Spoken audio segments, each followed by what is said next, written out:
Tetapi pada saat ini, cacing pemakan jiwanya tidak mampu menahan api biru yang aneh, yang membuatnya merasa ketakutan dan marah.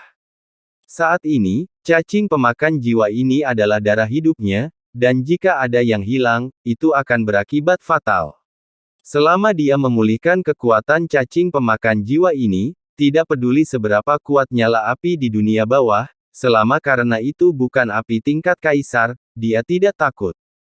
Bagaimana cacing pemakan jiwa ini bisa mati dengan mudah di sini? Api macam apa ini? Ketakutan dan kemarahan di dalam hatinya, tulang-tulang yang mati terus-menerus melepaskan gelombang roh dan jiwa yang unik. Dengan ledakan, serangga hantu pemakan jiwa yang tak terhitung jumlahnya yang memenuhi seluruh aula tiba-tiba mengamuk, dan langit yang dipenuhi serangga hantu pemakan jiwa berubah menjadi kelautan luas. Dalam sekejap, ia kembali ke tubuh tulang, membentuk pusaran seperti angin topan. Bunuh! Teriak marah, dan pusaran sungai cacing yang tak terhitung jumlahnya menyapu ke arah Qin Chen dengan putus asa. Kali ini, jumlah cacing di sungai puluhan kali lebih besar dari yang dihadapi Qin Chen di awal, dan cacing hitam pekat yang padat hampir menutupi dunia. Melihat cacing-cacing ini, Qin Chen tiba-tiba memikirkan adegan ketika dia menyapu benua Tianwu bersama semut kecil dan Xiao Huo.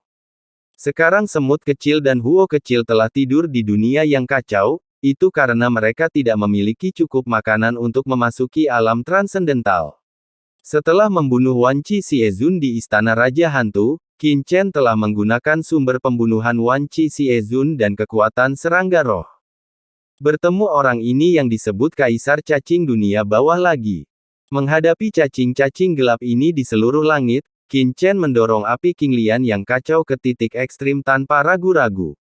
Ledakan. Nyala api menyebar seperti lautan luas dalam sekejap, menutupi dunia sekitarnya.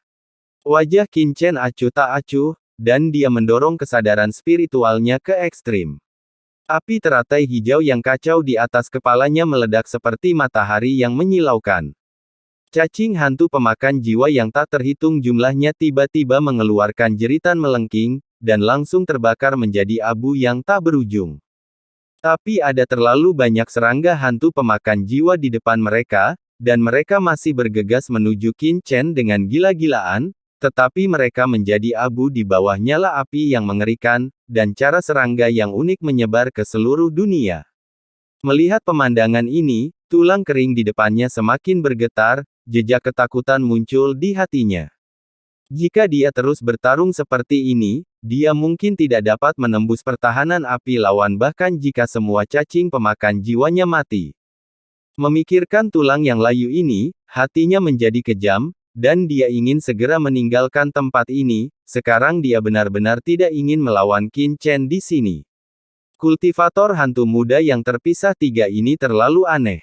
Dia tidak hanya melihat melalui plotnya sendiri sekaligus, dia bahkan dapat menampilkan wilayahnya sendiri di sini, menekan dirinya sendiri sampai batas tertentu, dan yang lebih menakutkan adalah api yang dia tunjukkan.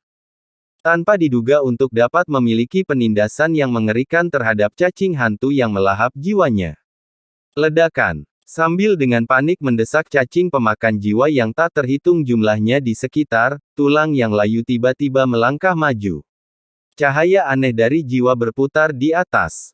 Tulang layu yang hitam pekat, dan pada saat yang sama, aura spasial yang unik terpancar, perlahan-lahan. Qin Chen segera merasa bahwa tulang-tulang mati tampaknya melarikan diri, tetapi dia dihentikan oleh hantu pemakan jiwa ini, meskipun hantu pemakan jiwa ini rentan terhadap api teratai hijau yang kacau, mereka tidak tahan dengan jumlah yang besar, dan mereka di bawah kendali tulang yang layu ini. Cacing pemakan jiwa bertahan lebih lama.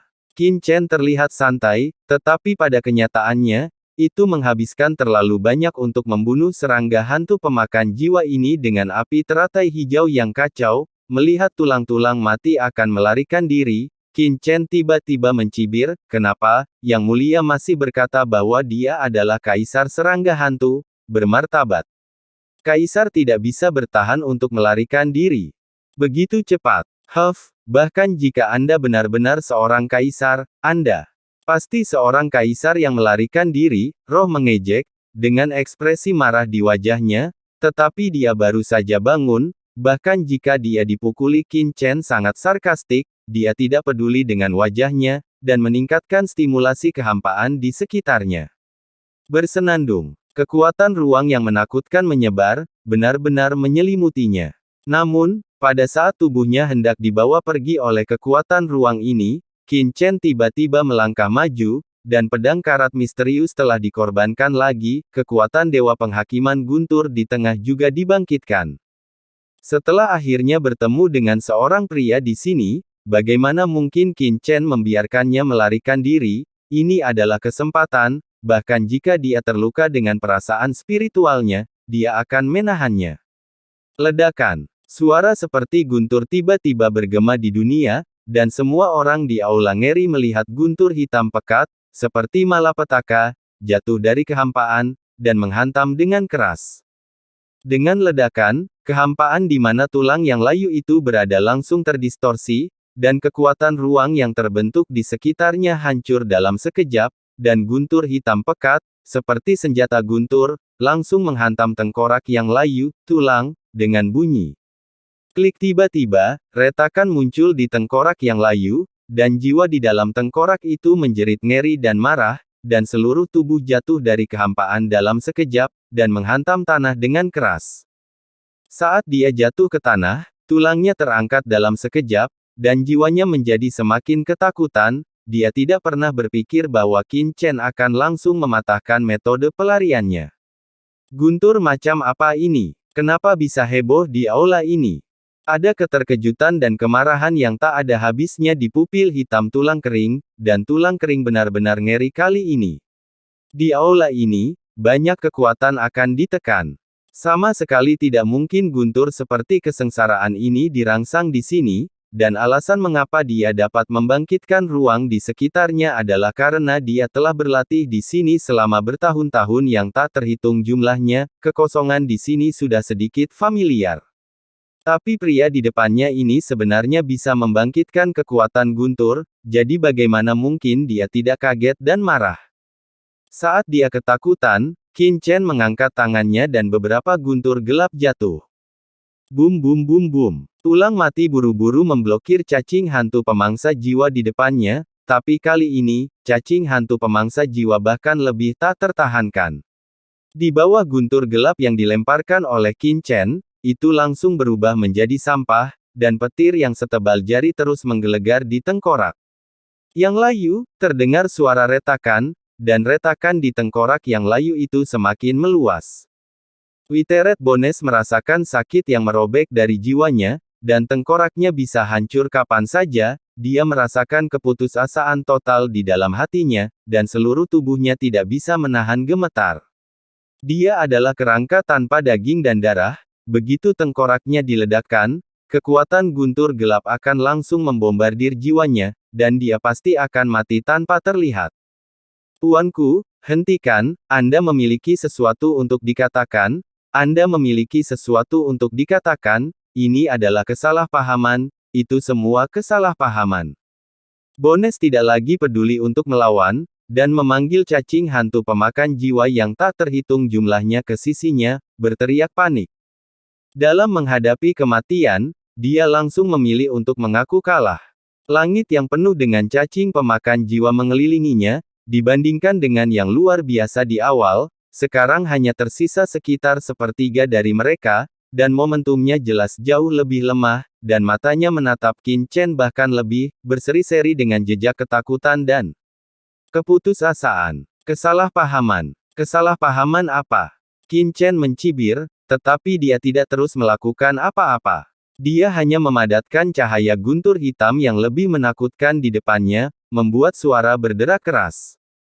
Melihat cahaya guntur yang tebal ini, tulang keringnya tiba-tiba berkedut. Jika cahaya petir yang begitu tebal menimpanya, ada apa?